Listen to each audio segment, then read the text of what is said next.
నమస్తే అందరికీ, welcome to భాగ్య వంటిల్లు. ఈరోజు బేబీ పొటాటో పులావ్తో మీ ముందుకు వచ్చేసానండి. చాలా simple and yummy recipe. Baby potato కర్రీసే కాదండి, పులావ్ కూడా చేసుకోవచ్చు. దీనికోసం ముందుగా బాగా పాత బాస్మతి రైస్ని ఒక గ్లాస్ తీసుకుని బాగా వాష్ చేసుకుని 1-2 గ్లాసుల వాటర్ పోసుకుని కుక్కర్లో, అలాగే కొంచెం సాల్ట్, కొంచెం ఆయిల్ వేసి ఒక్కసారి కలుపుకొని కుక్కర్ లిడ్ క్లోజ్ చేసి 2-3 విజిల్స్ కొట్టించాలి.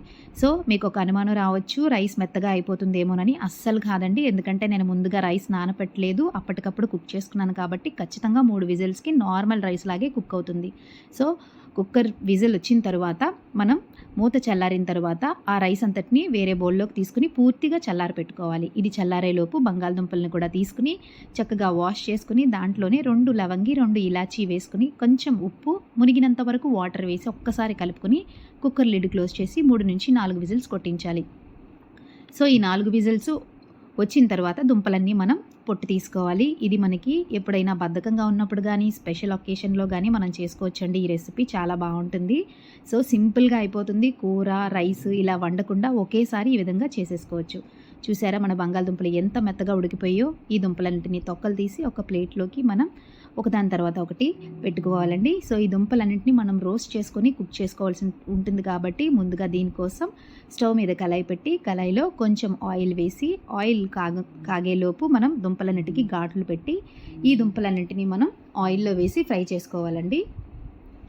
జనరల్గా ఎగ్తో కూడా ఇలా చేసుకుంటారు. సో ఎగ్ తినలేని వాళ్ళకి లేదా నాన్ వెజ్ తినలేని రోజున మనకి ఈ పొటాటో పులావ్ చాలా బాగా పనికొస్తుంది. ఖచ్చితంగా మీరు కూడా ట్రై చేయండి. సో ఇది ఒక్కసారి ఫ్రై అయిన తర్వాత పసుపు, కారం, అలాగే కొంచెం సాల్ట్ వేసి నెమ్మదిగా 2-3 నిమిషాలు ఓపిక్గా ఫ్రై చేసుకోండి. ఒక సైడు అలా ఉంచి కదపకుండా 1 మినిట్, దాని తర్వాత రెండో సైడ్ కూడా మీరు ఫ్లిప్ చేసి 2 సైడ్లు అలాగే ఫ్రై చేసుకొని బాగా వేగిన తర్వాత మనం ప్లేట్లోకి తీసి పక్కన పెట్టుకోవాలి.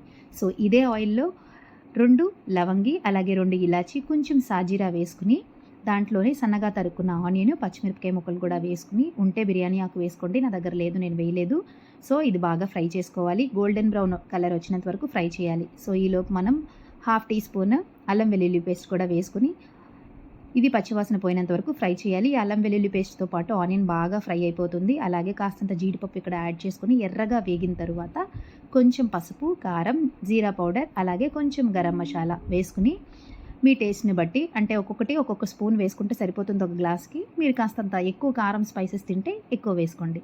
సో ఇది బాగా ఫ్రై అయిన తర్వాత దుంపలు కూడా వేసి బాగా ఫ్రై చేసుకుని బాగా ఫ్రై అయిన తర్వాత మనం రైస్ యాడ్ చేసుకుని కలుపుకోవాలి. ఇది అడుగు నుంచి కలుపుతూ దుంపలు విరగకుండా కలుపుకోవాలి. ఇలా కలుపుకున్న తర్వాత చివర్లో సన్నగా తరుక్కున్న క్యాప్సికమ్ ముక్కలు, కొంచెం పుదీనా, కొత్తిమీర కూడా వేసుకుని మరొక్కసారి బాగా కలుపుకొని సాల్ట్ తగ్గితే ఈ స్టేజ్లోనే మీరు అడ్జస్ట్ చేసుకోండి. సాల్ట్తో పాటు కాస్తంత నెయ్యి కూడా మీరు వేసుకుని సర్వ్ చేసేసుకోవడమే. మరి నచ్చిందా? చాలా టేస్టీగా ఉంటుందండి. ఇది చిల్డ్ రైతాతో కానీ, అలాగే మంచి గ్రేవీ ఐటెంతో కానీ బాగుంటుంది. ఇది నార్మల్గా యాక్చువల్లీ మనకి గ్రేవీ ఐటెం కూడా అక్కర్లేదండి, అలాగే పొడి పొడిగా తిన్నా చాలా బాగుంటుంది. వేడిగా కానీ చల్లగా కానీ చాలా టేస్టీగా ఉంటుంది. మరి నచ్చిందా? మీరు కూడా తప్పకుండా ట్రై చేయండి. మీరు ట్రై చేస్తే మీకు ఎలా కుదిరిందో నాకు కామెంట్ పెట్టండి. నా ఛానల్ ఎవరైనా ఫస్ట్ టైం చూస్తే ప్లీజ్ లైక్ చేయండి, షేర్ చేయండి, సబ్స్క్రైబ్ చేసుకోండి. Thank you all.